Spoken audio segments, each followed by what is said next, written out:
Vitalidade de hoje vai trazer como tema o Setembro Dourado e nós viemos até a Amo Criança para falar sobre o atendimento às crianças com diagnóstico de câncer. Eu vou conversar agora com a assistente social Luana Machado Zimmer, que vai nos falar um pouco sobre a campanha e também sobre o diagnóstico do câncer infantil. Tudo bom, Luana?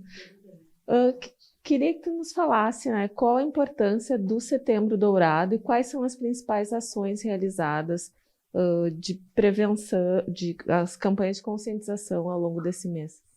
Então, a Amo Criança, como atua com enfoque na especialidade que é tratamento complementar ao câncer infanto-juvenil, nós desempenhamos ações com o objetivo de conscientizar, bem como tu trouxeste, assim, que é falar sobre a existência do câncer infantil de forma diferente, como se hoje tem um conhecimento muito amplo relativo ao câncer adulto.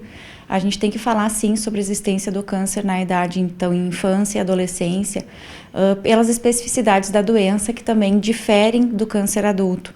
Então, é importante compartilhar dessa informação para que as pessoas possam saber, estar cientes, dessa existência da doença e o quanto importante é, o quanto antes a criança e o adolescente entrar em tratamento para a sua melhor qualidade de vida.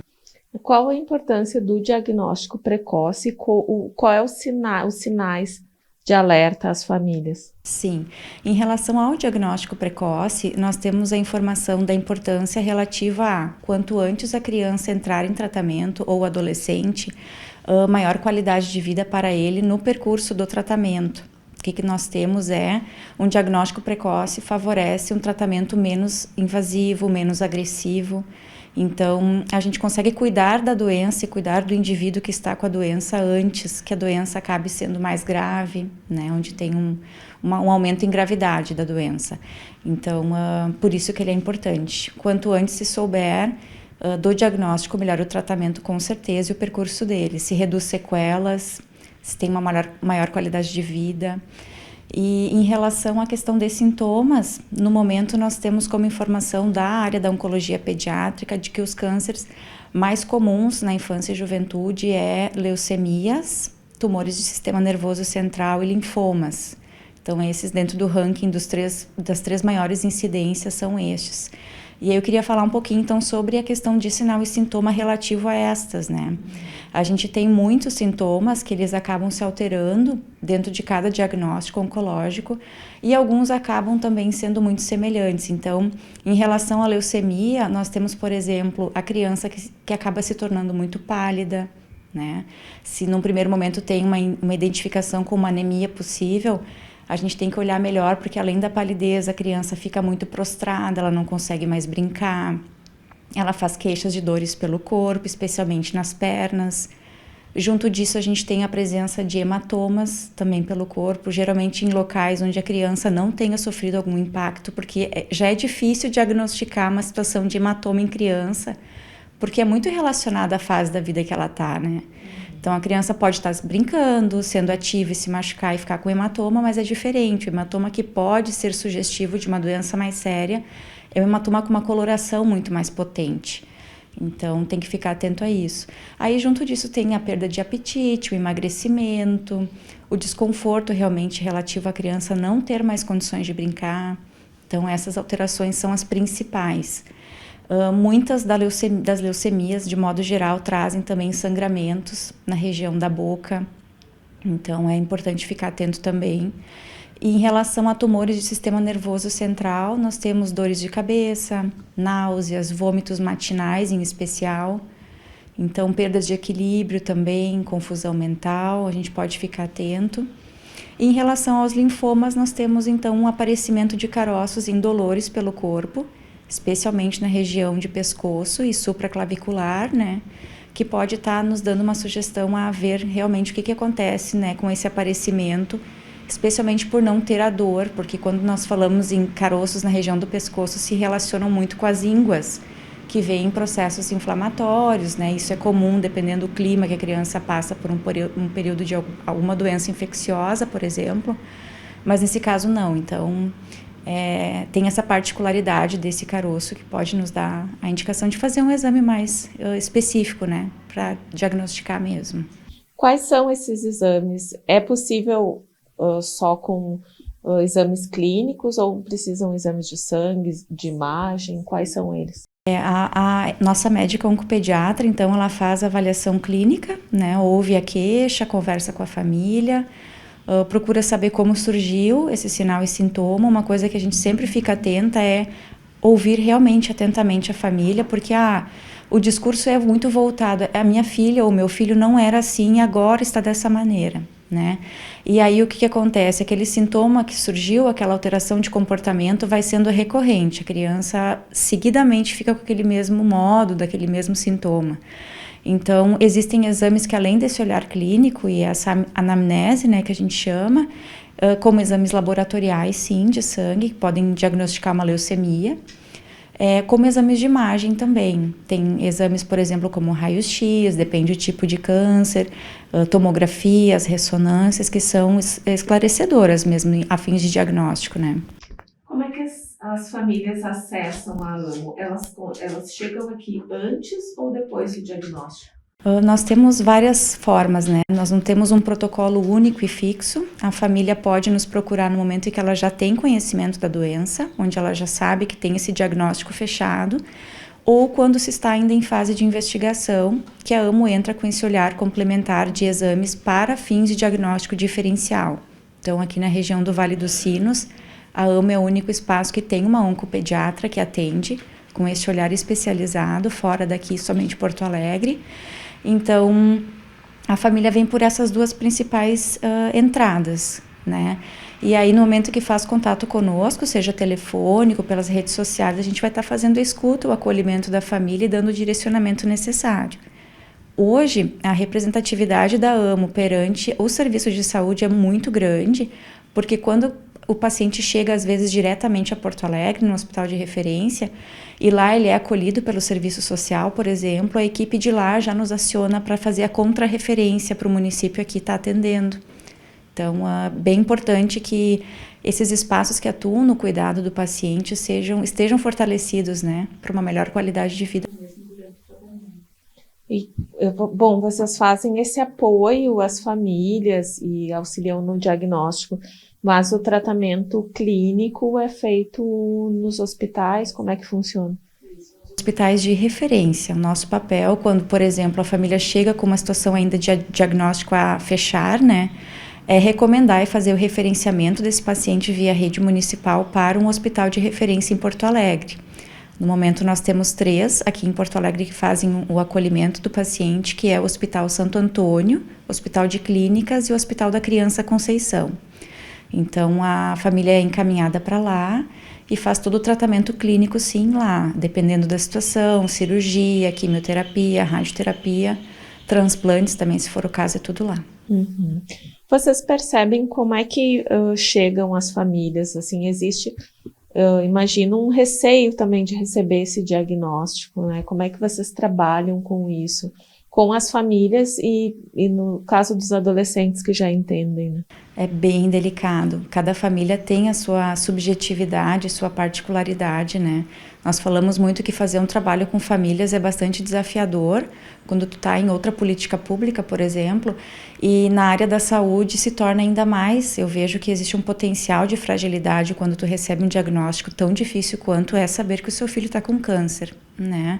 A gente sabe que a família, muitas vezes, por a sua própria dinâmica, sua organização, tem a sua base de valores, de moral, né, de cultura, que quando a criança passa pelo momento de doença em si, às vezes acaba inclusive fragilizando assim, né, essa organização da família, certamente fragiliza bastante já no sentido de que a família encara um período já extenso de uma doença, digamos, por um período crônico, né, onde vai ter que se dedicar a um cuidado intensivo. Então, altera-se completamente assim, a organização familiar no sentido de priorizar o cuidado daquele paciente. Então, é bastante delicado, daí a gente vê muitos pacientes muito pequenos, nosso paciente mais jovem tem menos de 2 anos, então ainda não tem entendimento do que está acontecendo, mas já passa por processos bastante invasivos e certamente muito dolorosos, né? E aí nós acolhemos a família durante todo o período que a família está em vínculo de atendimento, porque as questões sociais a serem trabalhadas vão modificando também ao longo do tratamento, né? É o encarar o diagnóstico, é o seguir também dando conta, né, da situação. Uhum. Eu imagino que por muitas vezes esse cuidado recaia bastante sobre a mãe, né? Como é que fica essa família, essa mãe que às vezes tem que deixar de trabalhar? Vocês fazem esse acolhimento também? Sim, com certeza. A AMO presta um apoio complementar em saúde social, emocional e física para o paciente, e de forma integrada nós olhamos as pessoas que moram com ele e que dividem desse cotidiano fragilizado, né? A mãe, especialmente, é a principal cuidadora em grande parte das famílias, ela que sai do mercado de trabalho para poder realmente se dedicar ao cuidado intensivo no hospital, seja por cirurgias ou internações prolongadas. Tem que ter essa pessoa, né, de cuidado. E aí, o que nós percebemos? A situação da família com uma determinada classe social e econômica modifica, né? A mãe sai do trabalho, se perde uma renda na composição familiar ali, na parte social, e se amplia também as despesas, né, para dar conta desse tratamento. Porque existe um deslocamento a Porto Alegre, que nós buscamos organizar junto dos municípios o transporte como um direito, mas muitas vezes também isso por questões de imunidade do próprio paciente fica difícil manter. Então é necessário um transporte mais individualizado possível, a família opta às vezes por levar por conta igual, é uma medida que às vezes é necessária. Então existem custos que se agregam a essa rotina, que aí envolvem, além do transporte, a alimentação diária em hospital para o acompanhante, envolvem medicamentos que às vezes quando o paciente vem para casa da alta, por exemplo, eles precisam manter e a instituição vai ajudar no fornecimento desse medicamento. Então, existem indicações de suplementações alimentares. Então, uma série de recomendações que a família passa a ter que absorver dentro da parte financeira, né? O que impacta bastante. Em relação ao histórico familiar, crianças que têm parentes com câncer são mais suscetíveis à doença? A gente acaba tendo que estudar bastante para poder falar sobre isso, e nós aprendemos muito com a nossa médica oncopediatra também, né? O câncer infantil ele é considerado uma doença rara, diferente do câncer adulto, por características dos tipos de câncer, né? Como eles se manifestam. O que nós temos hoje em especial a dizer é que o câncer infantil, além de ser raro, ele não tem condições, por exemplo, de aparecer porque a pessoa estava suscetível ao ambiente que fosse prejudicial, a um hábito de vida prejudicial, como é percebido no adulto, né? Então, muitas vezes, o surgimento do câncer infantil, ele é por duas vias, uma causa que a gente chama como embrionária ou uma causa celular. Então, o que é o câncer infantil hoje, que a gente tem de informação, é que é a proliferação de células malignas a partir, né, da célula-tronco do nosso organismo, que cria células que até então seriam saudáveis, né, na sua maioria, o ideal seria que fossem todas, mas onde uma sai com um dano em DNA. Então, o DNA fica com realmente um problema e aí vai gerando realmente células cada vez mais em potência de forma maligna, porque também vai criando os tumores, às vezes sólidos no corpo, ou na própria leucemia, que é um tumor líquido, vai proliferando, né, no sangue, gerando a doença e potencializando o agravamento dela, né. Tem algum desses tipos que é mais agressivo? Quais deles tem mais percentual de remissão? Nós temos informação de um médico oncologista pediátrico do Hospital de Clínicas, que na percepção dele, que acompanha há muitos anos, muitos pacientes também, é que digamos, as doenças mais difíceis em termos de oncologia pediátrica são os chamados neuroblastomas, que são tumores da região abdominal, que quando diagnosticados eles têm por característica uma alta potência de gerar metástases. Então aquelas células que se proliferam, elas já vão a um longo curso se instalando em outras áreas do corpo, gerando as próprias metástases, né? E a célula maligna do câncer, ela tem um funcionamento de se autonutrir. Então, uma vez que ela está com um dano e está percorrendo o organismo da criança ou adolescente, onde ela for se, digamos, instalar, né, ela já vai se nutrir ali. Então, ela vai ficando. O neuroblastoma, por característica, então, é uma dessas situações de criar um tumor sólido, né, em diferentes áreas e gerar metástases. Outro tipo de câncer que é difícil de tratamento e bastante delicado por conta dos efeitos colaterais são os tumores de sistema nervoso central, que são localizados na região da cabeça e envolvem uma série de riscos, assim, em termos de efeito de quimioterapia, que às vezes não chega em determinada área. Tem a situação de cirurgia, que conforme for mexer para retirar a lesão, pode, né, prejudicar a parte corporal também, audição, visão, parte motora, significativamente, gerando uma sequela, né, permanente. Então, é bastante delicado. Existe um tempo médio de tratamento ou varia muito de caso a caso? A medicina hoje da oncologia pediátrica ela é personalizada. Por exemplo, 2 crianças com uma mesma doença, o mesmo diagnóstico, vai ser feito um protocolo de tratamento diferente para cada uma delas, considerando o organismo de cada uma, né? Mas, claro, existe um padrão que nós temos de informação, em média de 6 meses até 2 anos de tratamento oncológico. E após o fim do tratamento, o paciente fica ainda em acompanhamento, né, no hospital, fazendo exames daí periódicos para ter um controle, né, da doença. Como é que foi agora, nesse período de pandemia? Vocês mantiveram os atendimentos de forma virtual, mas vocês perceberam a chegada de menos famílias? Eu acredito que muitas não estavam, né, fazendo exames ou acompanhando assim de uma forma mais regular as crianças, ou não, assim, continuaram recebendo o mesmo número de crianças? Continuamos recebendo. No momento, nós temos 36 pacientes em atendimento das cidades do Vale dos Sinos.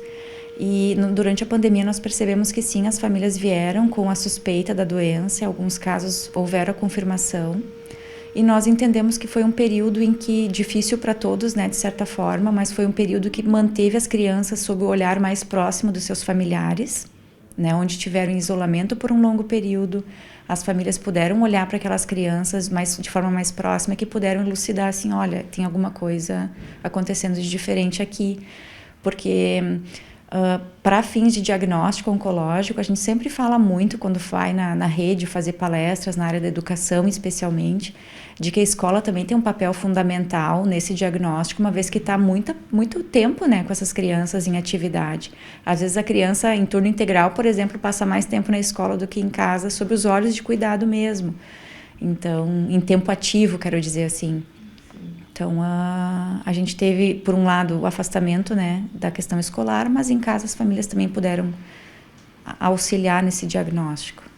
E como é que é feita a abordagem com os adolescentes, né? A adolescência já é um momento tão difícil de transição da infância, de muitas incertezas. Como é que vocês fazem essa abordagem com os jovens? Com os jovens é bastante difícil, assim como quaisquer outra faixa de idade, né? Mas com eles ainda por conhecer a situação, por sentir na pele o que é viver um tratamento oncológico, que é bastante complicado, fragiliza muito as questões emocionais, né? Dependendo do tipo de câncer, a gente percebe que automaticamente, quando existe um tratamento acontecendo para qualquer um dos tipos, a criança ou adolescente passam a ter novas características, digamos, físicas, porque se ele vai utilizar, por exemplo, muito corticoide ao longo do tratamento, ele vai ter uma mudança de característica física corporal. Às vezes está mais inchado, tem a questão da perda do cabelo, né, que para alguns impacta mais do que para outros. Então, isso tudo vai se alterando ao longo do tratamento em termos de características físicas, o que a gente vê que para o adolescente, pela questão da aceitação no grupo, né, de pertencimento deles, isso pega bastante, digamos assim. Então, a AMO vai conversando com esse paciente de forma social e interdisciplinar também, porque a gente tem uma equipe aí bastante grande, para poder ir organizando os atendimentos, né, cabíveis ao momento, seja de ordem psicológica, daí nós temos arte-terapia, musicoterapia, porque às vezes o paciente ele não tem condições de transferir na oralidade tudo o que acontece. Então nós temos outras linhas de cuidado às emoções também. Sim, tu citaste, a gente conversou muito sobre esse apoio às famílias. Como é que funciona com os irmãos? Né? Às vezes de idades próximas, outras nem tanto, mas imagino que também seja um abalo bem importante tu vê que tens um irmão que está com câncer? Sim, como nós falamos até agora, com a doença, existe uma nova organização familiar para dar conta do tratamento, né? Então, muitas vezes se vê que o cuidador, especialmente a mãe, acaba saindo do mercado de trabalho, acompanha o filho adoecido no hospital. O pai, por outro lado, acaba tendo que se dedicar muito ao trabalho para intensificar, inclusive, esse cuidado com a perda de renda na família, se dedica a dar um suporte financeiro maior.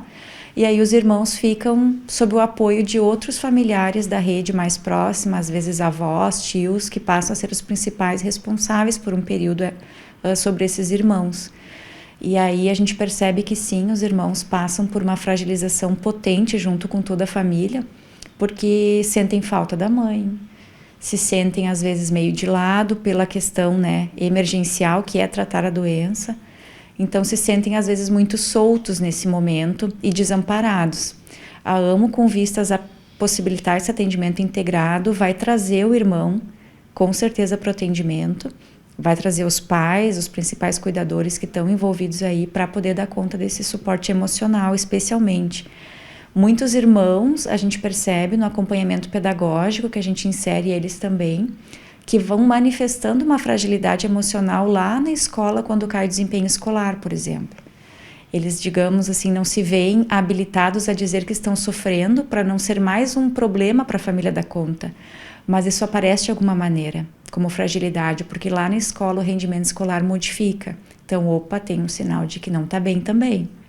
Então, a gente tem, além do apoio emocional, tem o cuidado pedagógico do paciente e dos irmãos também, para que eles consigam ter esse amparo. Uhum.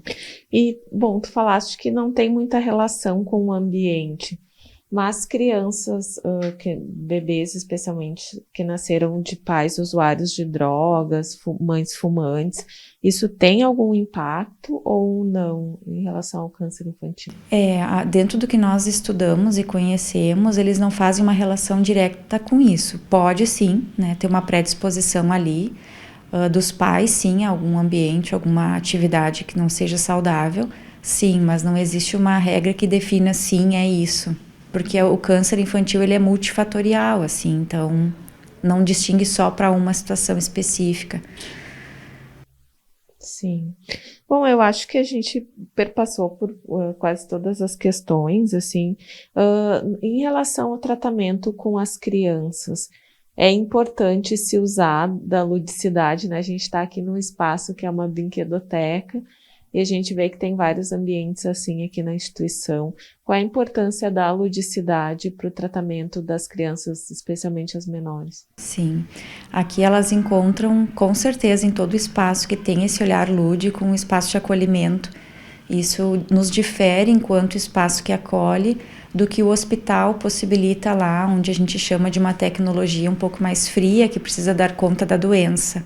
O tratamento da doença ocorre lá. Aqui nós fazemos o acompanhamento desse indivíduo, a gente então cuida da pessoa.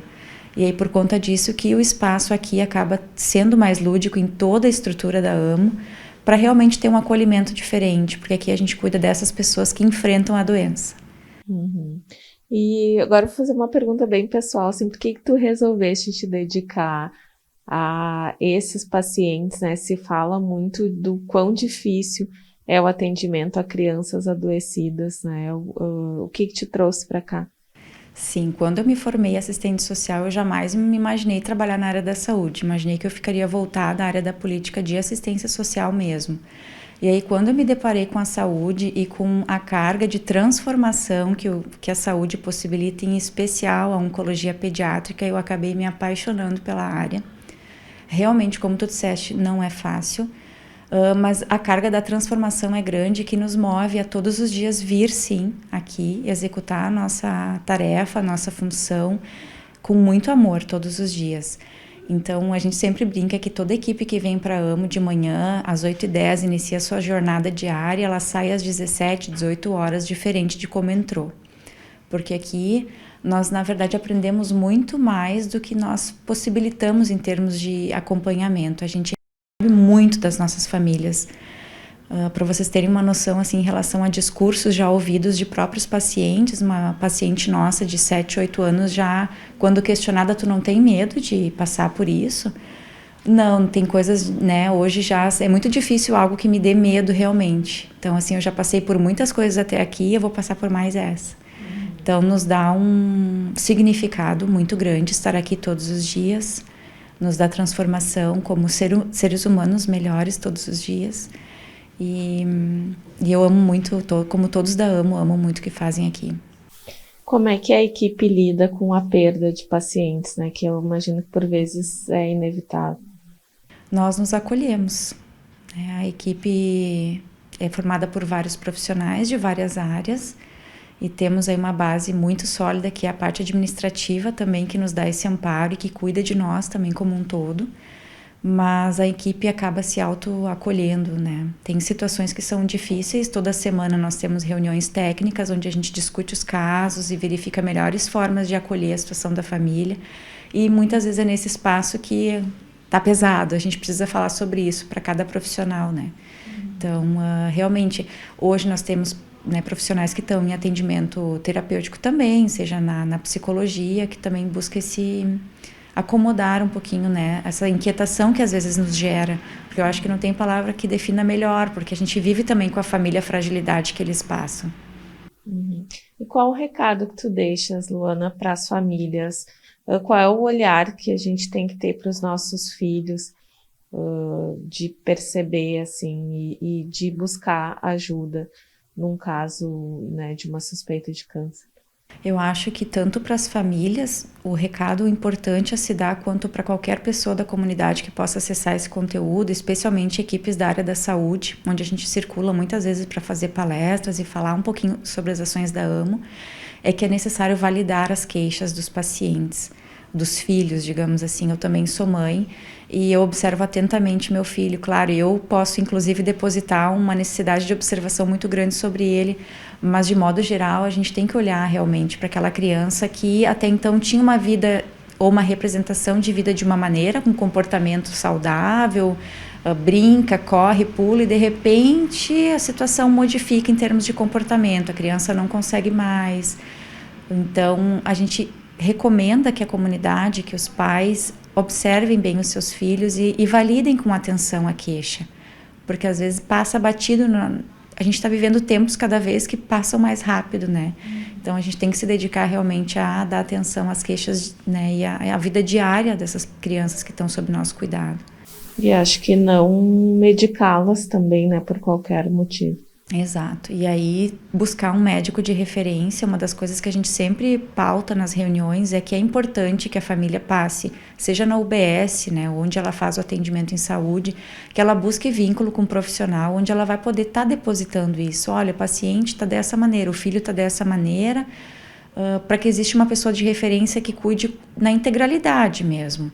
E isso modifica bastante o diagnóstico para o precoce do tardio, quando muitas famílias circulam na rede e têm contato com profissionais de plantões, por exemplo. Num plantão o paciente foi avaliado assim e teve um tratamento com antibiótico, que seja, né?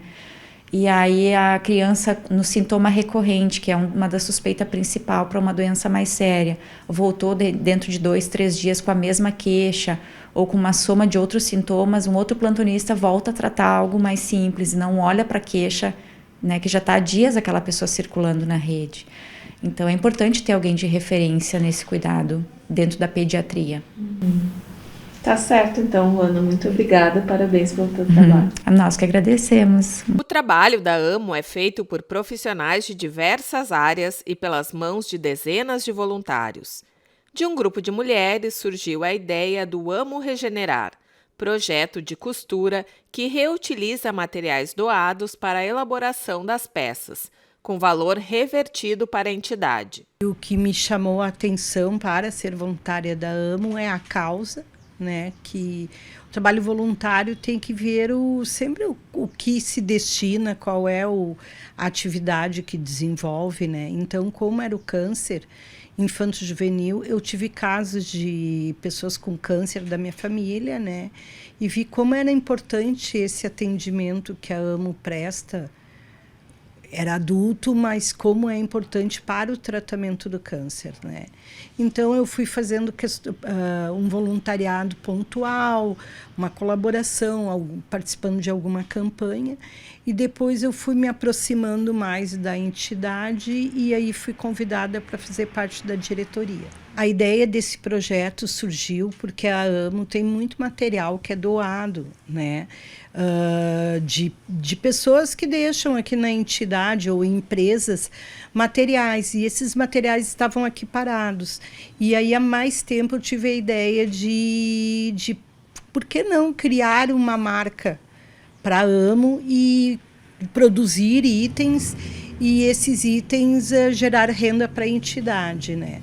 Então, surgiu com uma voluntária, que era a Erenita, a Nira, me procurou, ela faz cortinas, colchas, almofadas, e se propôs a vir aqui um dia por semana e a gente desenvolver essas peças. Então, a gente tem um desenho piloto e produz essas peças, né? Foram os primeiros jogos americanos, né? Guardanapos, almofadas. Então, a gente faz aqui o desenvolvimento, traz aqui o desenho e segue essa linha. Então, aí faltava a gente criar um nome para essa marca, né? Então, a gente fez assim uma pesquisa, pensou bastante, e aí surgiu Amo Regenerar. O Amo Regenerar, então, consiste nesse processo de reaproveitamento de materiais, dentro de um princípio da sustentabilidade, cuidando do meio ambiente para que não haja o descarte desse material, e, ao mesmo tempo, a sustentabilidade da entidade para a captação de recursos. E regenerar é o... Por que regenerar?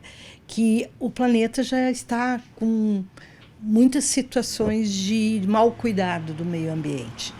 E agora está no momento de a gente regenerar ele, modificar ele e tentar resgatar os cuidados com ele e a destinação do lixo, né? Então, por isso que a gente deu o nome de Amo Regenerar. Eu estou há pouquinho tempo agora trabalhando aqui na AMO com a Márcia. A gente é amiga e a Márcia sempre trabalhou, já está há 20 anos aqui trabalhando. E a gente conversando, a gente achou que eu poderia ajudar em alguma coisa, porque eu gosto de trabalhos manuais. E comecei a frequentar a AMO com o maior prazer. E qual a importância que tu vês do trabalho dessa entidade aqui para o município? De extrema importância, porque principalmente também por se tratar de crianças, né? Quando toca na criança, que a gente já foi mãe e sabe a dificuldade que se tem em criar um filho ou uma filha, estando doentes com esta doença é muito mais. Então, isso é de extrema importância, e esse trabalho voluntário que foi criado agora com a ajuda da Márcia, a gente sempre consegue arrecadar alguma coisa em valores para contribuir com as crianças, né? A Associação de Assistência em Oncopediatria atende a crianças e adolescentes do 0 aos 18 anos, com ações para a promoção da saúde física, psíquica e social, proporciona melhoria na qualidade de vida dos pacientes e de seus familiares. O diagnóstico não é fácil, demora um pouco até a gente ter reação do que fazer, demora até a gente ter consciência de tudo que vai estar passando, não é nada fácil. E depois, durante o tratamento, a gente ainda se vê assim, andando muito às cegas. Eu tive que aprender a viver um dia de cada vez. Saber que o dia que ele estava bem, a gente aproveitava para brincar, e o dia que ele não estava bem, a gente tinha que ficar mais paradinho, né? Não é nada fácil. Nenhuma família que recebe um diagnóstico de um filho consegue se manter tranquila no começo. E é com muita ajuda psicológica, com muita ajuda social que a gente consegue seguir e dar para eles todo o amparo que o tratamento precisa. O Rafa, ele terminou as químios em novembro, né? Depois disso a gente está agora, segue lá no Clínicas ainda acompanhando por mais um período. E aqui na AMO a gente começou em março do ano passado.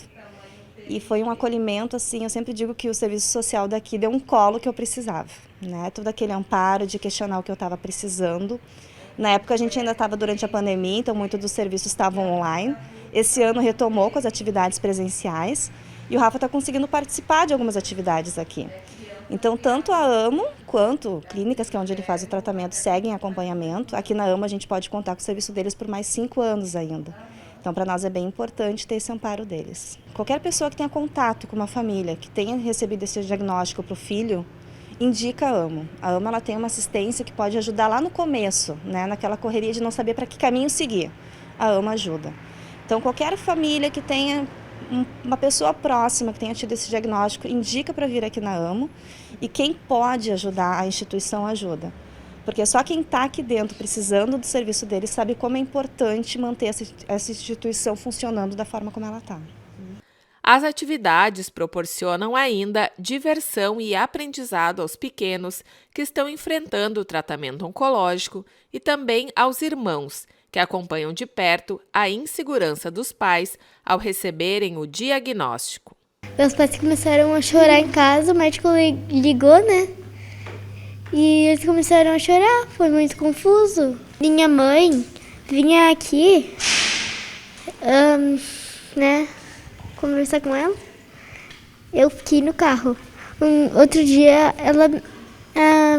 a Sabrina me apresentou aqui a AMO. Daí eu só lembro disso. É muito legal. Tem aulas de brincadeiras, mas as brincadeiras ensinam.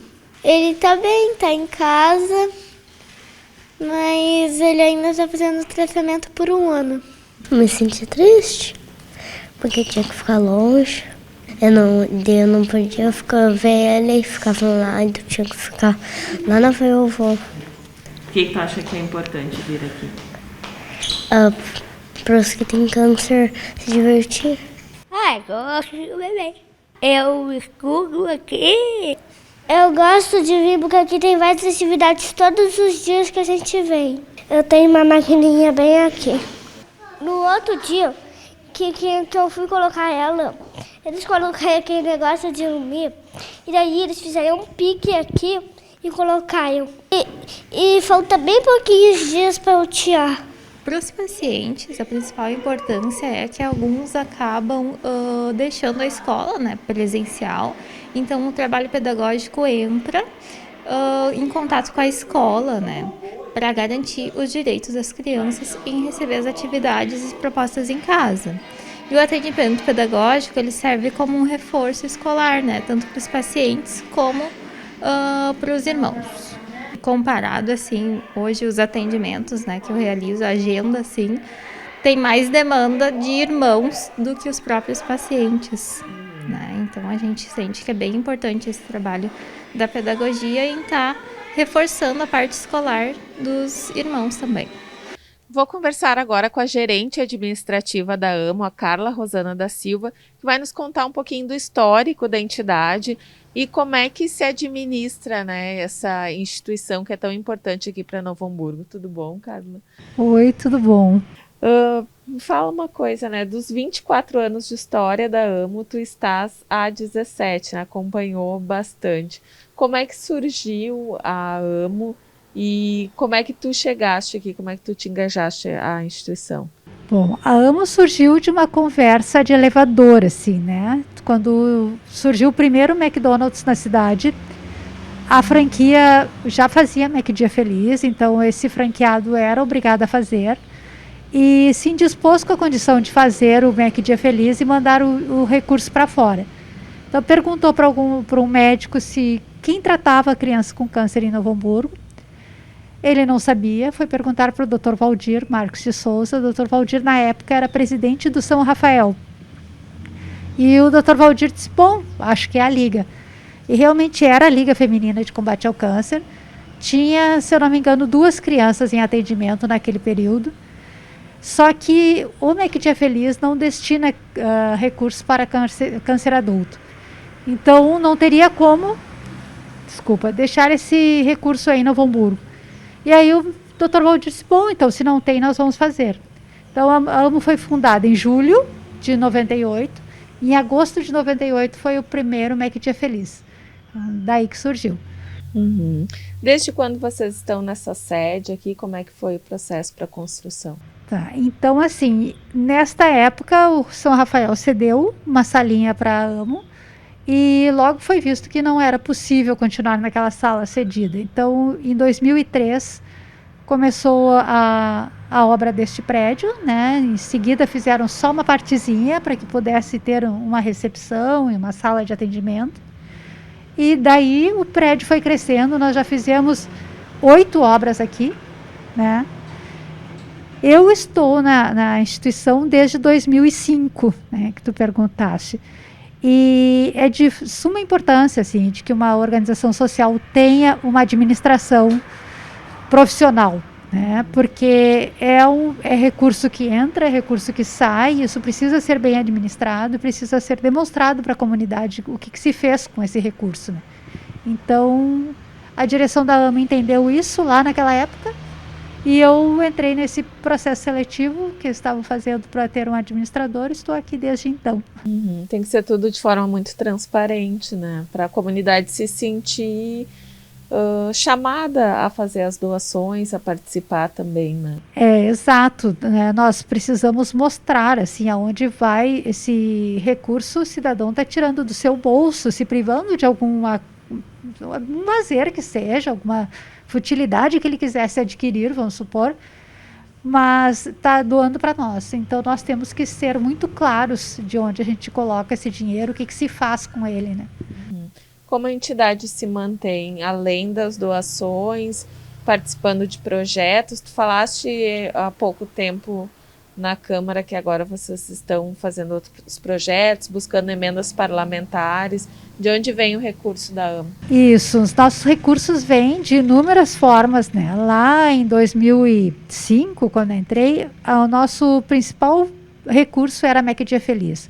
Hoje nós temos uma pizza, né, no nosso gráfico de recursos, de captação de recursos, uma pizza bastante colorida, bem diversa. E, então são doações, são editais de iniciativa privada, são editais de iniciativa pública.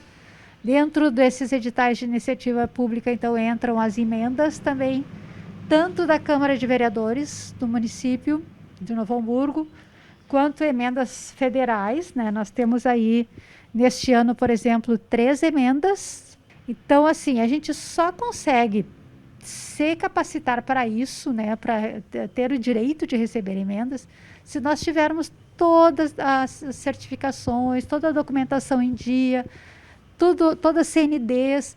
Então, esta é a importância de ter uma administração bem estruturada, né, para que a gente possa captar mais recursos. Como é que tu vês a evolução da entidade ao longo desses quase 25 anos?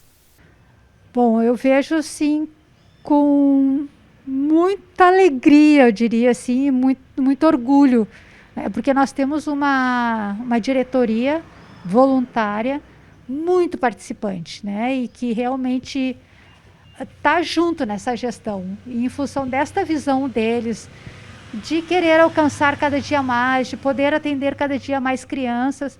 Quando a AMA iniciou, a AMA fornecia remédios e exames. E hoje a gente tem um leque enorme de serviços e a garantia realmente de que essa criança vai ter uma qualidade de vida até o seu último dia de vida, seja ele depois da cura, 50 anos depois, ou seja ele enquanto estiver em tratamento, mas ele tem esse direito, né, de ter qualidade de vida. Quantas pessoas colaboram profissionalmente e voluntariamente com a AMA? Nós temos atualmente 17 funcionários contratados, temos 2 MEI, 2 pessoas de prestação de serviço, RPA, e temos em torno de 100 voluntários que são voluntários fixos, assim que semanalmente se compromete com alguma tarefa, seja aqui na instituição ou da sua própria casa, de forma virtual. A pandemia ajudou muito nisso, né? Nos ensinou esse caminho. E temos inúmeros voluntários, incontáveis, que captam tampinhas, que trazem tampinhas até a instituição. Para vocês terem uma ideia, 1 quilo de tampinhas são 450 tampinhas. A AMO hoje capta mais de 1 tonelada por mês. Então imagina quantas pessoas têm envolvida nesse trabalho. E é um recurso fantástico para a instituição. E qual a importância do Setembro Dourado né, como esse mês pode trazer mais visibilidade para o trabalho da AMO e de outras entidades também que atuam no câncer infanto-juvenil. Bom, as pesquisas no câncer infanto-juvenil mostram que grande parte do sucesso da cura é em função do tempo em que foi feito o diagnóstico, né? Então, assim, ter um diagnóstico precoce e fazer esse encaminhamento imediatamente para o tratamento é uma condição, eu diria, de vida ou morte, né?